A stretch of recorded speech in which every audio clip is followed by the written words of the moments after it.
तो हेलो दोस्तों, आज हम बात करने वाले हैं वैदिक संस्कृति से संबंधित इम्पोर्टेंट एमसीक्यू। तो दोस्तों मैं आपके लिए एक बात बता रहा हूँ, मेरी मेहनत तभी सफल होगी कि आप इस वीडियो को लास्ट तक देखोगे। मैं आपके लिए 25 से 20 क्वेश्चन लेके आया हूँ और पूरा कॉन्सेप्ट बताऊंगा। वैदिक संस्कृति या इसे हम वैदिक काल भी कहते हैं। वैदिक काल को कितने भागों में डिवाइड किया गया है उसके बारे में बताऊंगा। बस आपसे हाथ जोड़ के विनती है कि आप इस वीडियो को लास्ट तक देखोगे। तो मुझे पूरी उम्मीद है आप इस वीडियो को लास्ट तक देखोगे। अब देखो, वैदिक काल को या वैदिक संस्कृति को दो भागों में डिवाइड किया गया है। सबसे फर्स्ट आता है आपका ऋंग वैदिक काल। ऋंग वैदिक काल शॉर्ट में लिख रहा हूँ मैं आर से। उसके बाद है आपका उत्तर वैदिक काल यानी यू से। अब इनका टाइम पीरियड कितना है? ऋंग वैदिक काल का है टाइम पीरियड 1500 से 1000 ईसा पूर्व। 1500 से 1000 ईसा पूर्व किसका है ये है ऋंग वैदिक काल का टाइम पीरियड। ओके। उसके बाद आता है आपका उत्तर वैदिक काल का, बताइए ना। तो उत्तर वैदिक काल का है आपका 1000 से 600 ईसा पूर्व। कितना है? 1000 से 600 ईसा पूर्व। ओके। यहाँ तक आपको कंप्लीट पता होना चाहिए। ओके। अब मैं एक एक से क्वेश्चन को बताते जाऊंगा और उनके बारे में इंपॉर्टेंट फैक्ट बताते जाऊंगा। सबसे फर्स्ट क्वेश्चन आपका दे रखा है, वैदिक संस्कृति का संस्थापक किसे माना जाता है? आर्यों को या यूनानियों को या ग्रीक को या कोई नहीं? तो मैं आपके लिए बता देता हूँ, वैदिक संस्कृति का संस्थापक आर्यों को माना जाता है। क्योंकि आर्य इंडिया में कौन से दर्रे से आए थे, कौन से पास से आए थे ये आए थे इंडिया के खेवर दर्रे से। इंडिया में खेवर दर्रे से इंडिया में आए थे कौन? आर्य। और वैदिक संस्कृति का संस्थापक भी इन्हें माना जाता है। ठीक है। नेक्स्ट क्वेश्चन है आपका, आर्यों का मूल निवास किसे माना गया है? तो आर्यों का मूल निवास मध्य एशिया को माना गया है। किसको? मध्य एशिया को। ओके, ये आपको पता होना चाहिए। नेक्स्ट क्वेश्चन की तरफ चलता हूं मैं। नेक्स्ट क्वेश्चन है आपका, आर्य कौन से दर्रे से भारत आए थे? तो आर्य खेवर दर्रे से भारत आए थे। नेक्स्ट क्वेश्चन है आपका, वैदिक काल को कितने भागों में बांटा गया है?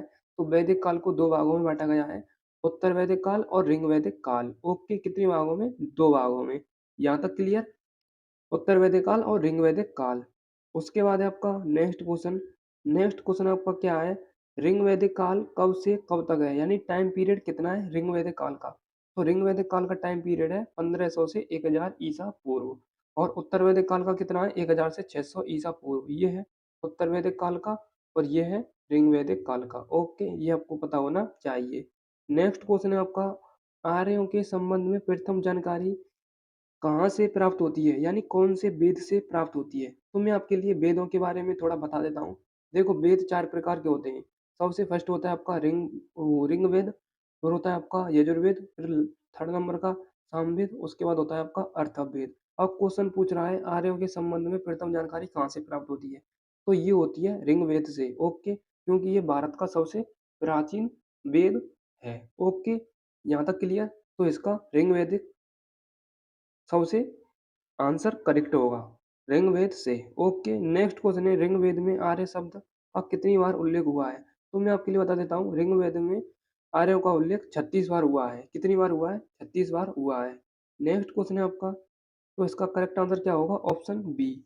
नेक्स्ट क्वेश्चन है आपका, नेक्स्ट क्वेश्चन आपका क्या है, आर्यों की सबसे प्रमुख नदी कौन सी है? तो आर्यों की सबसे प्रमुख नदी है, कौन सी है? सरस्वती।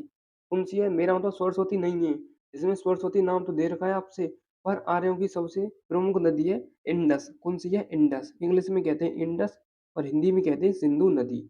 नेक्स्ट क्वेश्चन है आपका, ऋग्वेद में गंगा का कितनी बार उल्लेख है? अब देखो यहाँ पर एक मतलब इंटरेस्टिंग और फैक्ट बात है।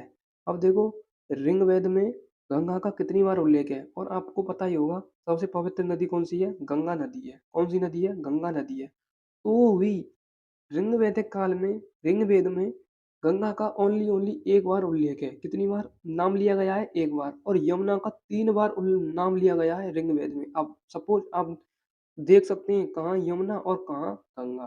ठीक है, मतलब ऐसा ही फर्क है और ऐसा ही बताया गया है।